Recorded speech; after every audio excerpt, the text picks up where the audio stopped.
ask, like, have you noticed any changes in the peloton since like when you were racing to now, from your perspective, like kind of more on the outside? From when I finished racing or when I started? Like from when you finished racing to kind of what you watch now on TV. Yeah, I'd just say the whole level of the peloton is just increased, like the depth.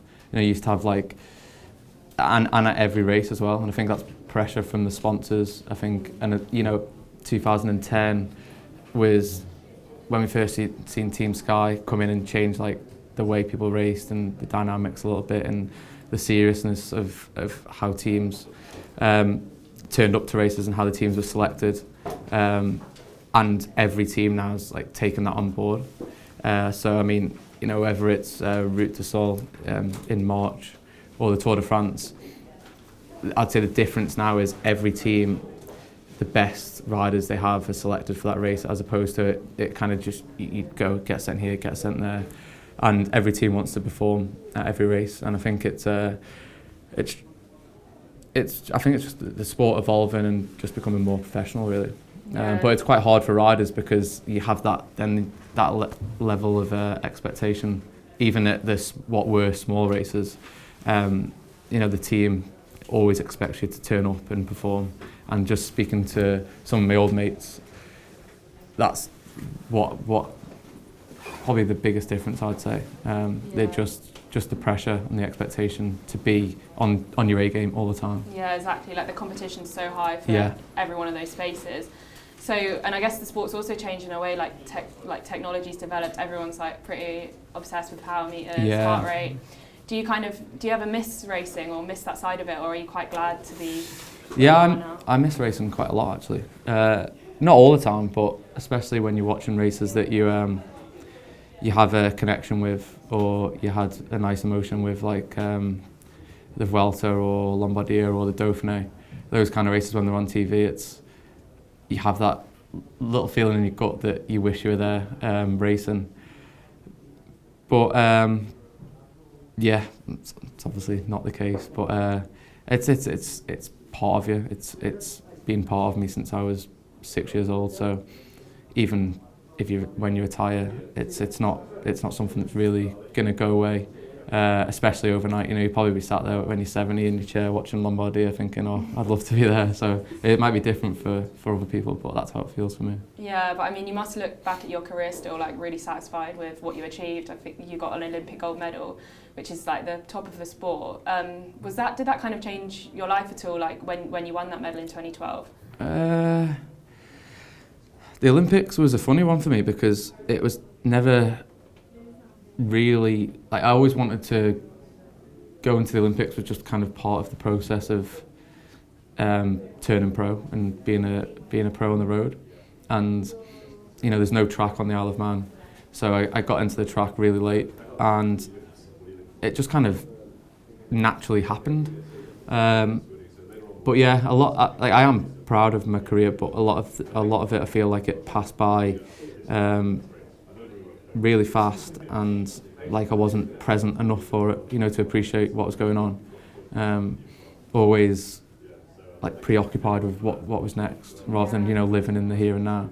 And that's when I look back, I wish if I could tell myself something, it'd be just live in the moment a bit more. Yeah, I mean, you were like racing from such a young age. You went through the British cycling program and everything. Do you think kind of everyone sort of called you the next Tour de France winner? You had a lot of pressure. Was that difficult to deal with at a young age?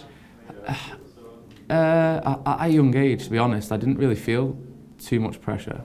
I was just it was like an excited kind of nerves rather than, like even for the Olympics, the team pursuit now would the thought of doing that, the idea of being on the start line and hearing that countdown in front of like thousands of people at the Olympics literally petrified me. You know what I mean? You couldn't pay me money to go up on there because I'd just be shaking.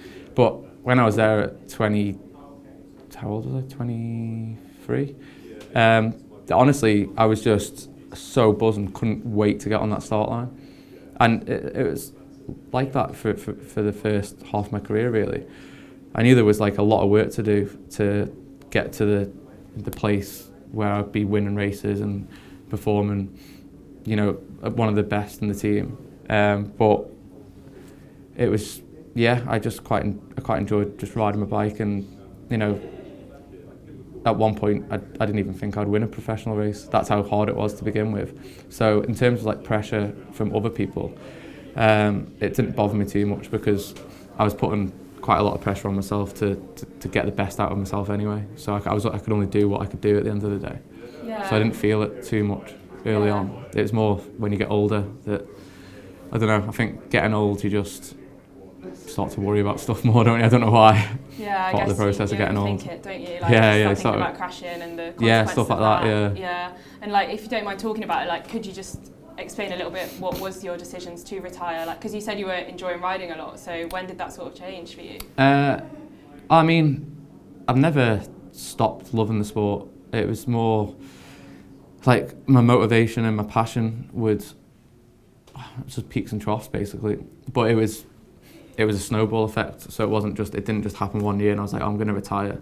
It was a build up of events which got to the point where I was like, I literally can't go through this anymore. It was like April every year I would basically retire, and I'd try and do everything right. I'd go to a training camp to Gran Canaria and I'd go out for 10 minutes on my bike and I'd just have no power in my legs and I had no idea why. I'd turn around, ride home, and I'd have Paris-Nice in like 10 days time, and my mum and my wife are on the camp with me and I say, oh, I'm retiring and I'm not going to Paris-Nice, and they were like, oh, you know, can you just go to let's just go to Paris-Nice, just try and go to Paris-Nice and then see where we're at after that. And I was like, honestly, there is no way I can go to Paris. Like, this is how, like, in my head I was like, I can't even go out for a 20-minute ride. There's no way I'm doing Paris-Nice. Like, I literally cannot do it. And it was quite hard for them to understand that, you know. Yeah. But so then, yeah, it was a build up. So that happened, and then it was like a 4-year kind of to the point where I was like, okay, I'm actually just gonna. I retired in my head basically like 3 or 4 times. Yeah, I guess it was a surprise to a lot of people, but to those closest to you, maybe wasn't as much of a shock. Yeah. So yeah, just like final question: what's kind of next for you? What's your plans for the next couple of years? Next, continue the work with ITV on the Tour de France. Doing some work with Andrew McQuaid and his Trinity team. I already coach one of their riders, Luke Lamperty. Oh yeah, he's doing well. Yeah, he's doing really good, isn't he? Yeah. So really enjoyed that actually, coaching under 23s. I coach some junior riders as well. So I'm going to do some DS work with Andrew next year with Ian Stannard as well. And launching a coaching company called Surpass. Well, it's more of a brand really. We want to do some grassroots stuff and events on the Isle of Man. And yeah, just getting stuck into that really.